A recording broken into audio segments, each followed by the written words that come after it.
But here's the biggest thing I learned about YouTube this year.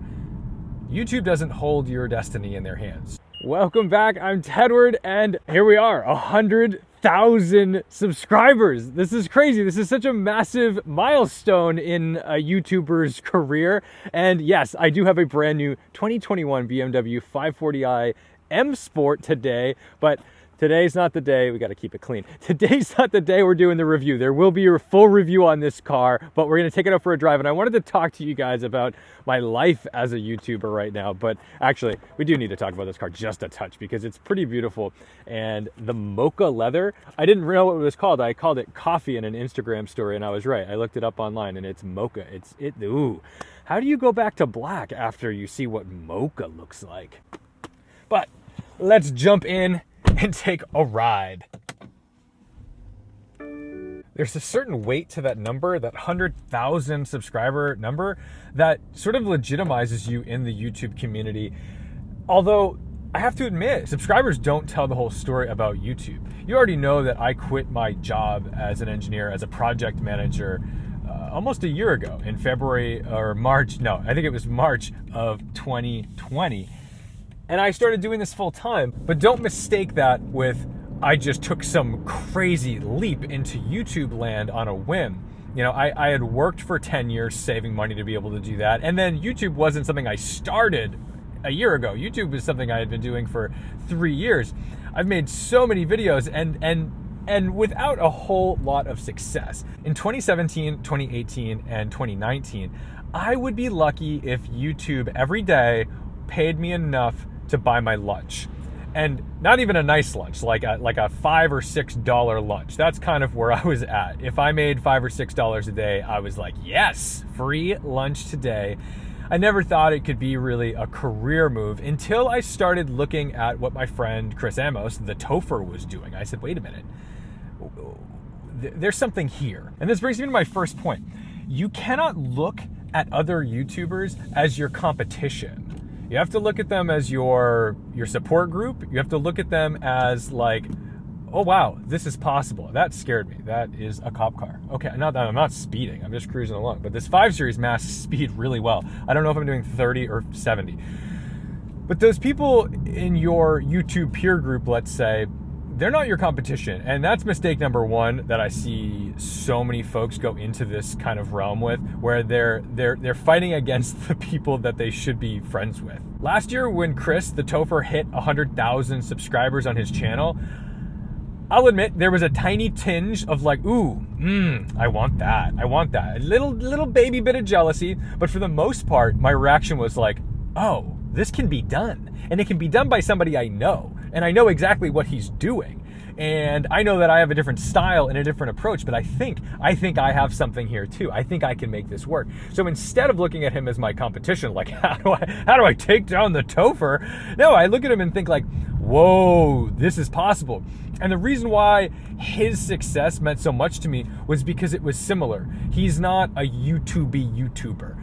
It's hard to look at the Stradman and see my future in him because I think he has a completely different audience. Although, we'll get to it in a bit, but like his analytical style is something to behold. But back to the numbers. Why does subscriber count matter? I used to think subscriber count was everything. It was like if you don't have this big number, then you've got nothing. And if you do have this big number, you have everything. And frankly, it's just not the case. It is absolutely false that the thought of, oh, you have 400,000 subscribers, you must be wealthy and you can live off of your YouTube revenue versus, oh, you have 50,000 subscribers, you definitely don't quit your day job. These are not facts. YouTube pays based on watch time. So views matter for certain, but if you can hold those viewers for 5, 6, 7, 8 minutes, then you're gonna make some money. Whether or not those viewers click the subscribe button has no bearing on your income. It just means that those are the people that are going to be alerted of your videos. Those are the people that you're going to get in the subscription feed. But what I was noticing was that different types of channels have different types of balance between views and subscribers. I watch a lot of photography channels and video channels where I learn how to use my cameras, I learn how to take better photos, I learn how to operate my gear. You know, I am a YouTuber, yes, I drive the cars, but first and foremost, you need to know how to turn on a camera and set up your audio equipment. My goodness, I love this road. Even though this car is a bit sterile. I gotta be careful not to review this car yet. We are gonna talk about it later in the week.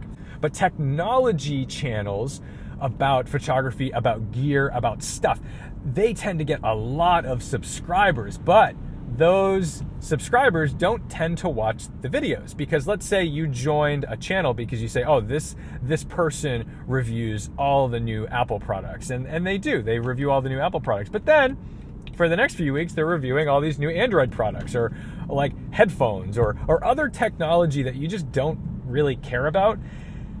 Well, now you're not going to watch them. That channel, yes, you subscribe to it, and many people did, because suddenly they're talking about all the new MacBook Airs and the M1 chip and all this stuff, and you hit subscribe because you want to get as much information on this new technology as possible.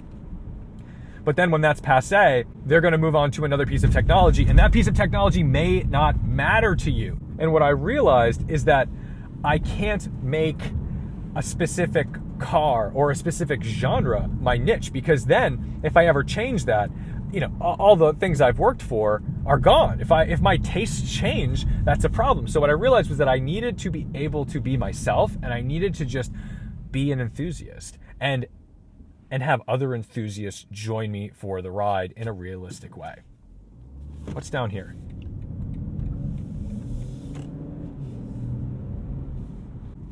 Oh, you can get up through there. Well, should we go off-roading in the 540? I don't think the BMW press people would like me for that. Whoa. This looks cool. How do I not know about this stuff? I literally live here. This is crazy. Auto salvage. Let's take a couple photos. I'm kind of into this. Always bring the keys. You don't want to lock yourself out of a car. It always looks like I'm carrying condoms in my pocket when I have these with me when I do a photo shoot. And now when I get pulled over, the cops are going to be like, smells like alcohol in here. Yes, rubbing alcohol. Is this charming or stupid? I don't know. I think that's the question about all photography. Is this charming or stupid? Are any of those good? Don't know. But we tried. So anyway, I started realizing that when I made certain types of videos, POV reviews, where I was just comfortable, I was so much more comfortable behind the camera, even though the camera is like, I'm right behind the camera on my face. I'm so much more comfortable behind the camera like this rather than in front of the camera, that I came off more authentic. I could tell in my own voice that it was like I was having a conversation with myself rather than trying to present to the people and like do the face and all that stuff. There's a whole different skill set involved in that. You've got to make the right eyebrow. Your face needs to look good. You've got to have good hair all the time. Hey, that's dope. Andy Pruniger actually drives one of those in Germany. And I started to narrow down, like, well, wait, what do I do? Because earlier in my YouTube career, that wasn't clear. I don't think I was very specific about how I made a video. Every video was a different thing. Every video was like, oh, well, what's he doing today? And what am I doing today? I had no idea. Was it a vlog? Was it a car review? Where do I put the cameras? How do I start it? How do I end it? What is the content? And once I kind of figured out like a format that was repeatable and simple and made me have to think less about the setup and like the production, it all just came together, because then I could focus on the content. So it started to come together once I understood my own content. I started to recognize like, okay, what do I want to make? Because it has to be something that I want to make, right? I want to make realistic car reviews. I don't want all kinds of just cinematic drama, because although that's beautiful and I absolutely respect people who create this stuff, who have like just an amazing artistic eye with how they do it, I felt like it was sometimes disingenuous to what the experience of a vehicle really was. It's like watching a commercial. And although we'd all love to live in the Toyota commercial where no one else is on the road and we have beautiful children picking them up from soccer practice and all this stuff, it's not real life. And I wanted folks to get a realistic view of what it was like to drive these vehicles, but not just at, boring speeds. I want to be able to show you from an enthusiast perspective. But here's the biggest thing I learned about YouTube this year. YouTube doesn't hold your destiny in their hands. You do, as the creator. Creator holds all the cards. A lot of folks, when they fail on YouTube or when things don't go well, they blame the algorithm. Oh, well, the algorithm didn't pick me up. And when others succeed, they they blame the algorithm. Whoa, you got lucky. You got lucky. People don't get lucky on YouTube most of the time. There can be a time where, like, let's say you upload a video of a cute cat and it gets 12 million views. Like, sure, that was kind of lucky. Your cat did something cute, you captured it and you published it. But, I mean, you still captured it and had the thought to publish the thing because you thought it was cute. It happened to resonate with an audience. But if you're somebody who's making a career out of it, your job is to constantly resonate with audiences. And if you're not getting views, if folks aren't connecting with the content, or they're sticking around for a minute instead of 10, well, that's not YouTube. That's the viewer saying, I'm not into this. I can tell when you guys don't watch a video. I can tell where you stopped watching.